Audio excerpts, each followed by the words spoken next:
इस स्वतंत्रता दिवस के मंच पर मैं हमारे समाज के गुण गिनाने नहीं आया, ना अपने नागरिकों की अच्छाइयां करने आया हूँ, बल्कि आज मैं आप सबको यह बताने आया हूँ कि हम क्या करते हैं और हम क्या चाहते हैं। मैं आज विश्वविद्यालय 11वीं का छात्र आप सबके समक्ष हमारे नागरिकों के दौरे व्यवहार पर कटाक्ष करने आया हूँ। आज मैं अपना आलोचक काव्य लेकर आया हूँ, जिसका शीर्षक है मैं भारत का नागरिक हूँ।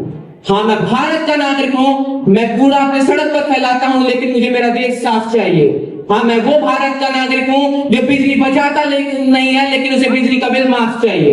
हाँ, मैं वो भारत का नागरिक हूँ जिस रिश्वत लेकर देकर अपना काम करवाता है, लेकिन उसे भ्रष्टाचार मुक्त भारत चाहिए। हाँ, मैं भारत का वो नागरिक हूँ जो ट्रैफिक नियमों का पालन नहीं करना चाहता, लेकिन उसे सड़कें सुरक्षित चाहिए। हाँ, मैं भारत का वो नागरिक हूँ जो कानून का पालन नहीं करना चाहता, लेकिन उसे कानून व्यवस्था सबसे सर्वोत्तम चाहिए। हाँ, मैं भारत का वो नागरिक हूँ जो अपने घर में दहेज लेता है, लेकिन उसको विश्व में नारियों का सम्मान चाहिए। हाँ, मैं भारत का वो नागरिक हूँ जो अपने माता पिता को वृद्धाश्रम में छोड़ाता है, लेकिन उसे अगली पीढ़ी से राम और श्रवण कुमार जैसे संस्कार चाहिए। हाँ, मैं भारत का वो नागरिक हूँ जो अपने सरकार की बुराई करता है और फिर कहता है are we living in a democracy. हाँ, मैं भारत का वो नागरिक हूँ जो एक गिरे की मदद नहीं करना चाहता, लेकिन अगर वो गिर जाए तो उसे उस सड़क पर पूरा अस्पताल चाहिए। हाँ, मैं भारत का वो नागरिक हूँ जो 15 अगस्त और 26 जनवरी के बाद झंडे का सम्मान भूल जाता है, लेकिन उसे विश्व में हर आदमी से हरदम झंडे का सम्मान चाहिए।